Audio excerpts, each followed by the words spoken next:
All right. Yeah. So, it's your boy, the Cap. I'm in this thing, you know what I'm saying? So, yeah, I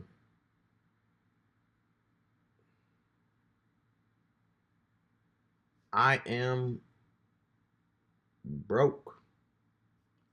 So, 2024 is ending, and um 2025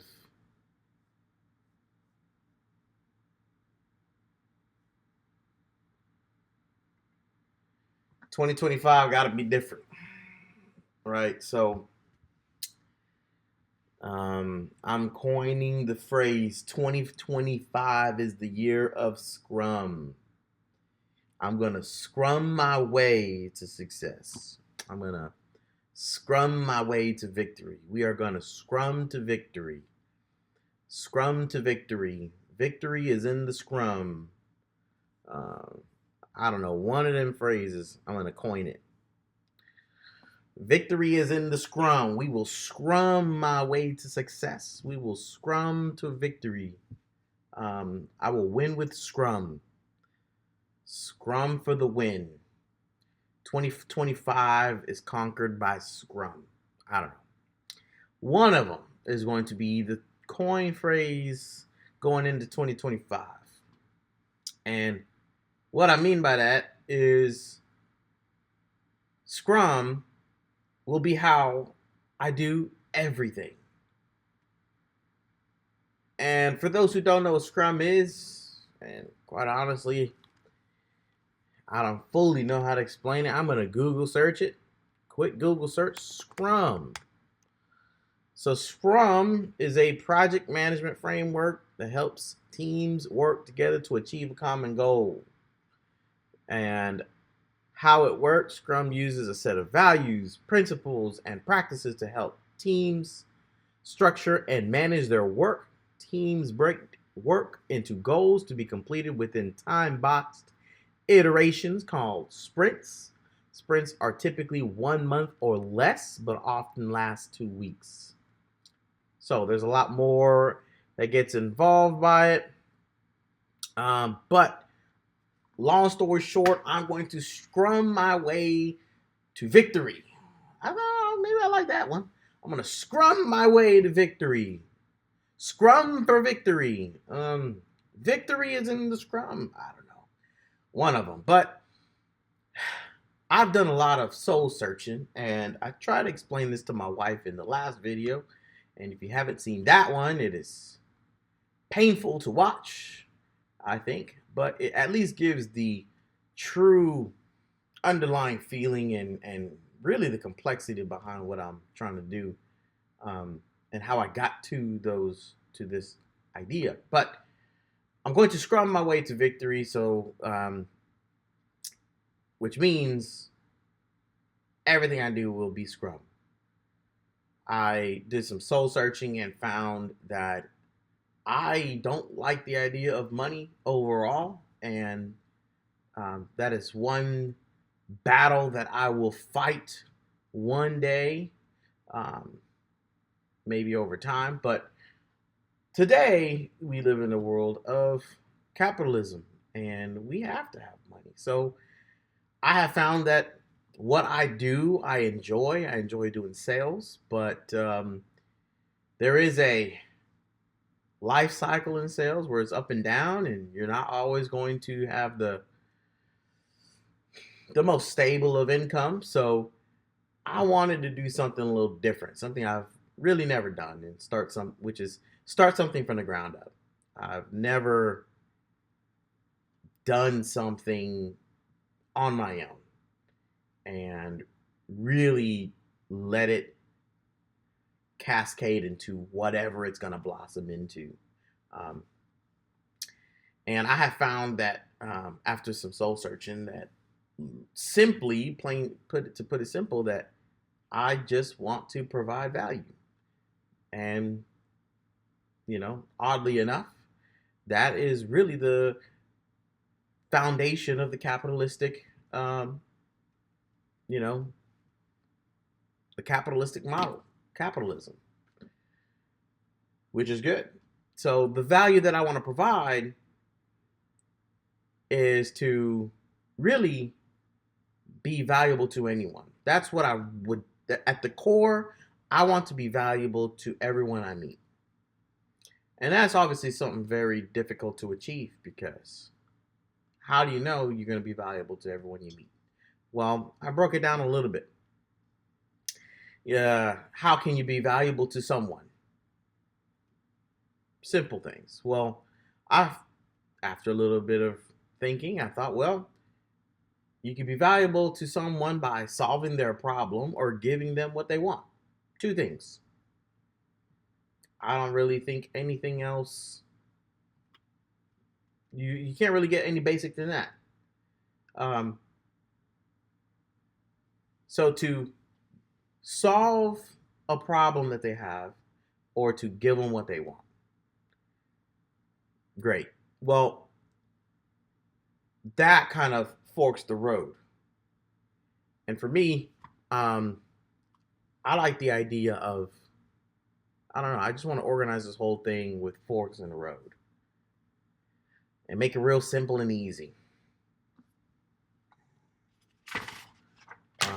Let me see if I can get the camera to see this as well.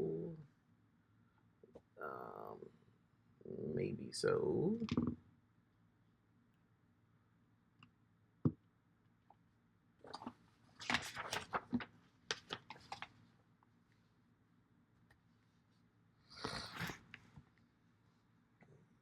Yeah, that looks, I guess, okay. So if I do it like this, where's the pen? Ugh.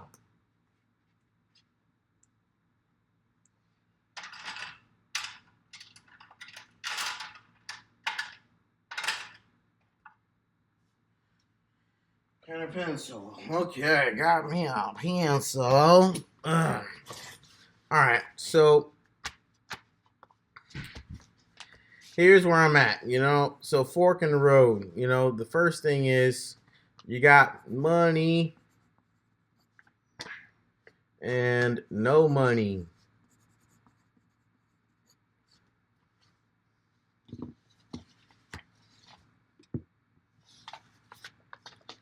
Let me see if I can do it like this or something.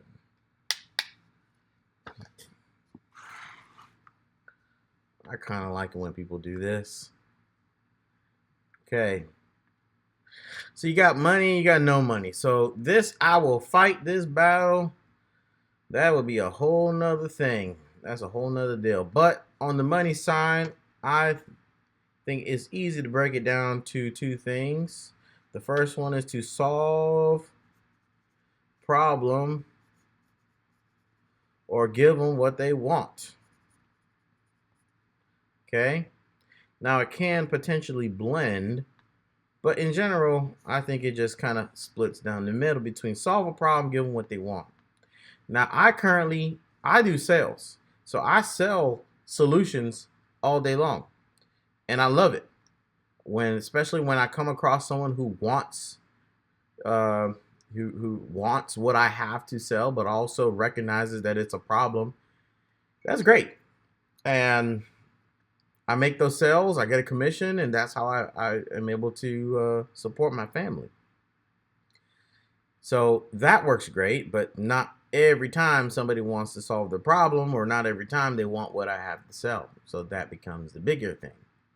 So to me, if I go up to anybody, they're going to either have a problem in their mind or there's something that they want. And if I can provide one of those two things, then, or whatever it is, then I should be able to make a commission. That's the idea. Okay. So, solving a problem. There's two ways to solve a problem, or really three that I think I've came up with. Right? Number one, I can solve it myself. So I can physically go and do it myself. right? So let's just say, you know, someone wants a generator. That's what I sell right now. Someone wants a generator. I can say, hey, you want a generator? You got a problem? I will install the generator myself. So I can go to school and go be an electrician or do a trade school, become an electrician, learn how to do all that. And in about 2 years, then I should be able to install the generator. I mean, maybe less, but you get the point. I can do it myself. Or I can sell it. I can sell the service. Sell the service, right? And that's what I do now. I sell the service. I don't do the actual installation. I don't do the actual physical labor, but I sell the service, and that I solve that problem for the customer. So here's a solution. I can present you a solution, a product, and a process that this company will provide you that I just so happen to work for, and they will solve your problem for you. So I sell the service.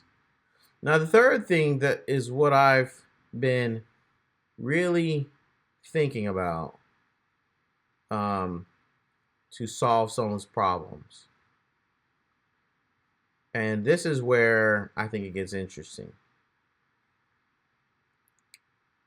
I want to, if these two really is like, hey, this is the solution that I'm able to provide, or this is the solution that this one company is able to provide. Do you have this problem? And they say, well, no. Then I got to move on and move on to the next person. Well, the other one, the last one is to ask, right? Like, ask, what problem do you have? Me solving your problem for you um may require that I have to uncover what problem it is that you have, and you might not even know what problem you have. um hmm well, I don't know. Hold on, let me see. This may not be really accurate right here, man. Hold on, let me see here. Let's see. So if I to solve someone's problem, I could either do it myself or have someone else do it. Really,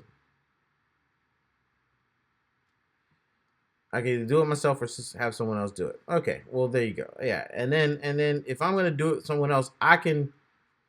Okay, so to solve someone's problem, I can either do it myself physically, start my own, physically do the work, or I can have someone else do it, and I can just make a commission off of that and sell the service. Okay, cool. Those are the two ways to solve someone's problem. Not really three. Now, my ultimate goal is to be valuable to everyone. So that's what I was trying to get at is if I'm going to do this, I have the option to either do it myself or sell the service. So in both of them, the way you find out what their problem is, you got to ask. You know what I'm saying? So you have to ask questions, and that is really the basis of sales. You have to ask questions. If you're just trying to talk about how amazing your product is and how awesome it will be for you to spend X amount of money because it's going to be so worth it and it's such a great investment. No, I mean, that is not going to work. I mean, you may make 15-20% sales or something like that. You can make a living, but you really are shooting yourself in the foot because people are going to get turned off. What you really want to do is have them recognize their own problem. And the way you do that is by asking questions. So you ask a bunch of questions and you say, hey, what do you want to solve? What are your goals? What is in your way from getting to the life that you want? In your home, in your relationship, in your business, in your finances. What is stopping you. You know, where are your roadblocks?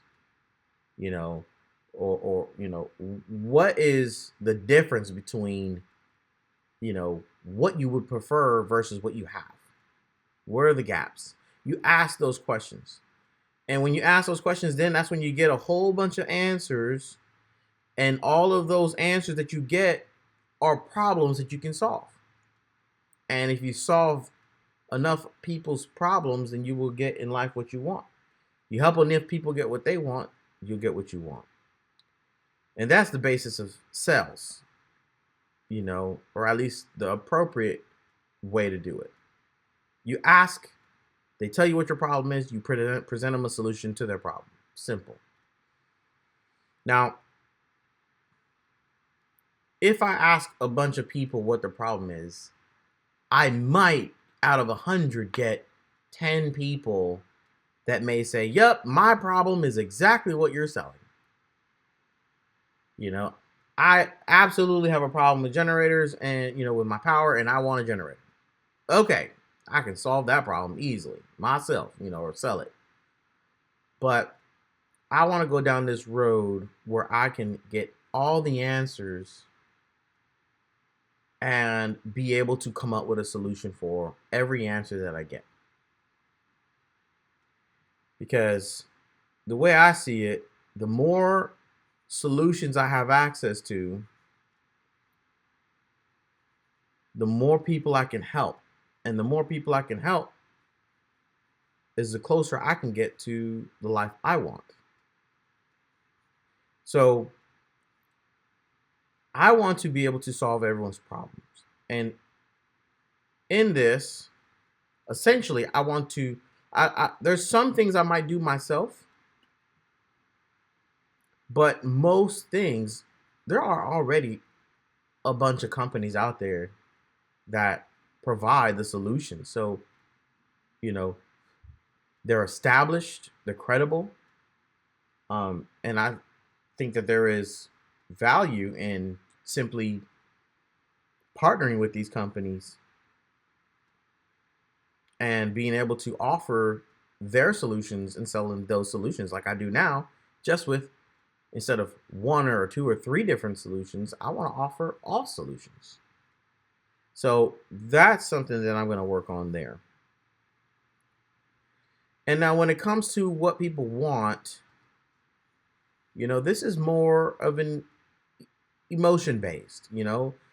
Now, some of the wants might very well be, you know, some of these problems, you know. So, for example, if someone says, well, I want a gourmet kitchen, that's what I want.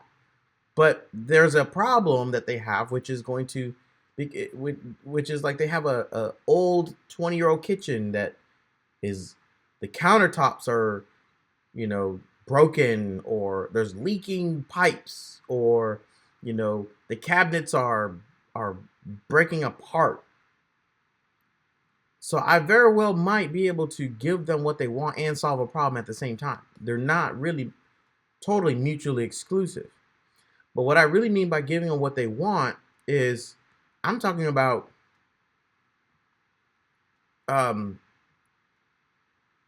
giving them something that is artistic.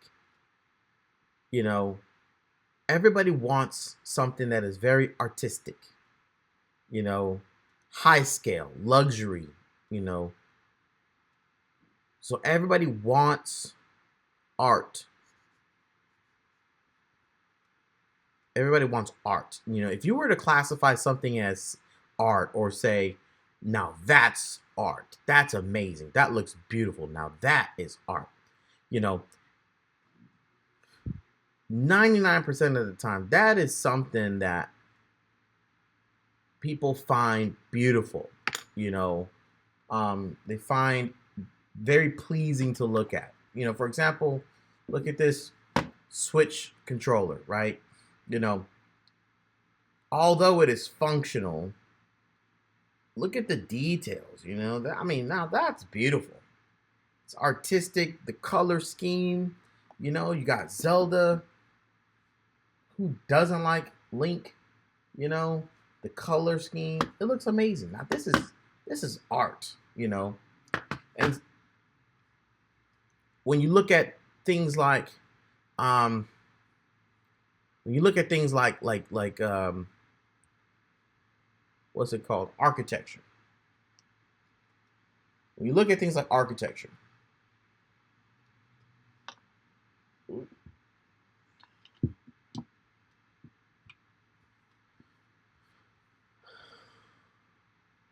where you at? Yeah, I'm still good. I'm in frame, baby. Yeah. When you look at things like architecture, let's look it up, man. Architecture. Architecture. Bam. You know what I'm saying? Like, like it's functional, but it's beautifully done. You know, it's artistic. Um it is inspiring. It is pleasing to look at. It's admirable. You know, architecture is my first love, but it is art. Does that make sense? Like, so because of the beauty of it and the functionality of it, you very well might be solving a want or solving a problem, but also giving it in a way that people want, right? So high level, high quality, luxury, you know. Um, so I love architecture. That is, you know, it's my first love. So art itself, let's look up art, right? You know, of course you think of drawings, paintings, and of course, you know, it's beautiful, right? You know, um, easy to say, yep, that's art. Especially when you recognize how much time it takes to develop the skills to be able to produce that type of art, that painting, that drawing.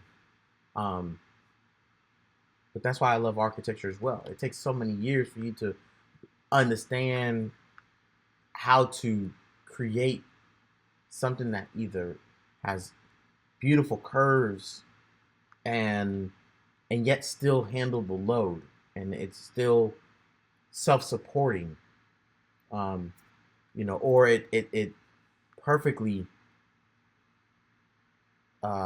flows the interior, exterior, indoor, outdoor, um, living, um, or you know, it really just uses the natural like lighting to um, or nature itself, incorporating nature into the design, into the functional architecture. I mean, all that is it's fascinating, man. It is beautiful. It's breathtaking. Anyways, I want to give people what they want. Um, because people will pay good money for what they want, right? Now, from an art perspective, I, although enjoy these things, I clearly cannot, I don't have all the time in order to do it myself, right? Again, I could either do it myself, you know, I could do art myself, or I can um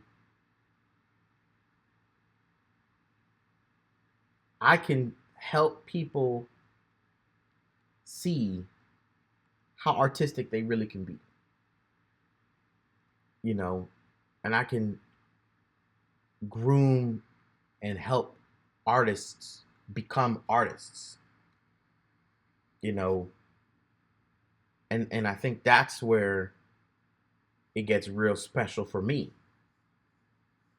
you know, if I can be a part of a lot of people's journey into becoming an artist and really push to give me the highest quality possible out of them and to encourage them to be the best artist that they can be, and demand the best from them, then we could take the art that they produce and let the world have it. People want what is beautiful, what they connect to, um, and we can sell it. You know, it can be sold on in many different media. You know, whether it's on a coffee mug, a T-shirt. Um, Obviously, you know, when it comes to visual arts, it could be on like the controller, right? Um, Phone cases. But when it comes to like performing arts, you know, it could be on YouTube. It could be in music videos. It could be in movies. When it comes to, um, uh, you know, musical art, you know, right? Music art. I mean, it could be in all type of medias. Um, but what's also art is functional art, right? So you have two types of art. You have functional art, and you also have, you know, I don't know, recreational art. So to me, you know, functional art is just things like washing cars. You know, is there an art to washing cars? Like, yes. You know, is there an art to, you know, let's see, like washing cars?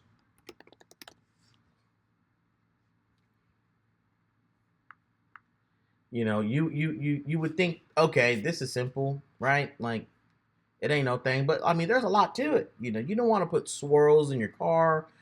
You know, they have clear coats. They have depth in your paint to where if you're polishing, you can get too deep. So I mean, there's so much precision that goes into cleaning your car. Certain chemicals, you know, may damage your car if done improperly, but it might make your car look even better than brand new if done properly, you know?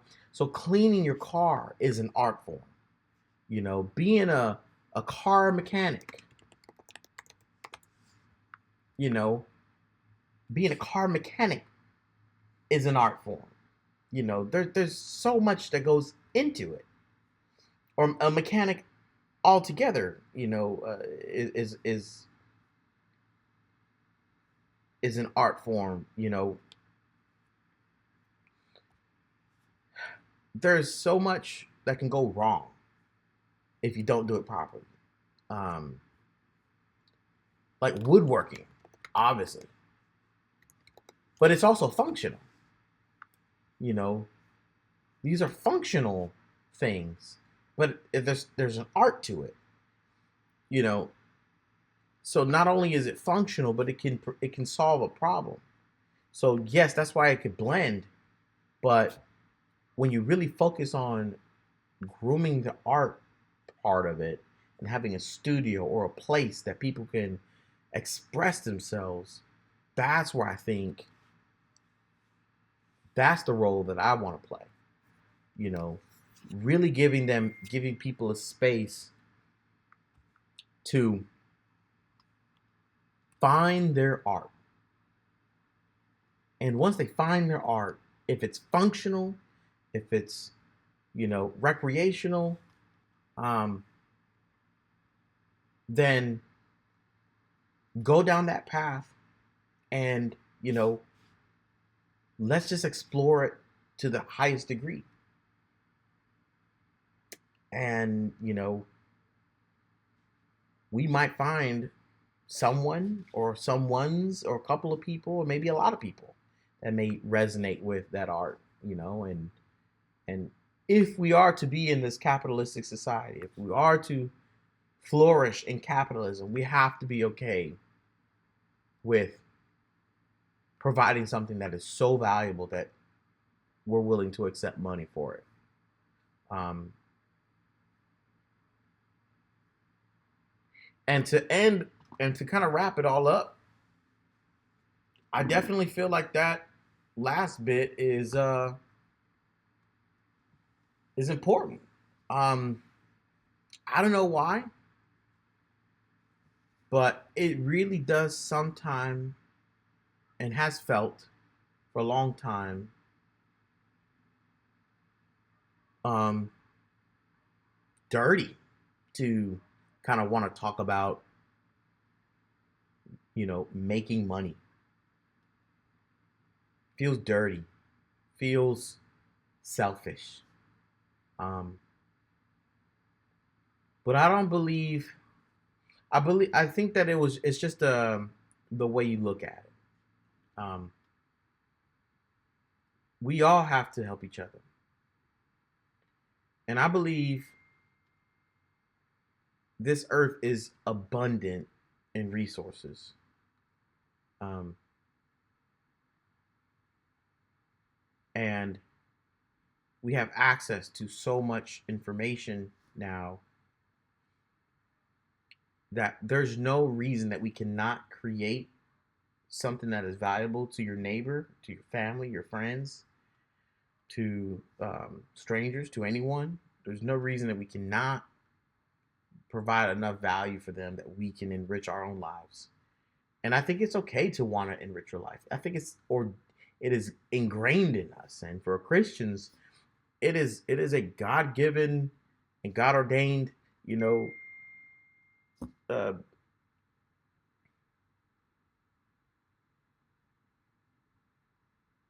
virtue, that we have.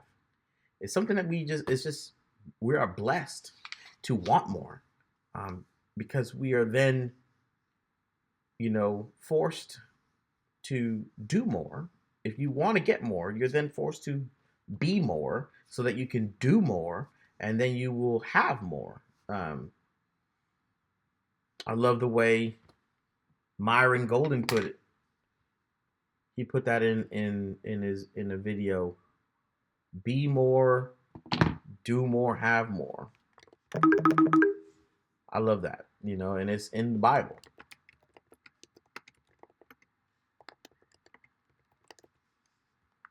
Um, so, anyways, that is that's just where I'm at. You know, I don't know. This first video wasn't the best, but I'm posting it anyways. I will get better. But this right here is this is my path to win 2025 with Scrum. Scrum my way to 2025. I don't know. I will coin the phrase. I'm not sure which one I'm going with. But that's what we doing. Deuces. Hey.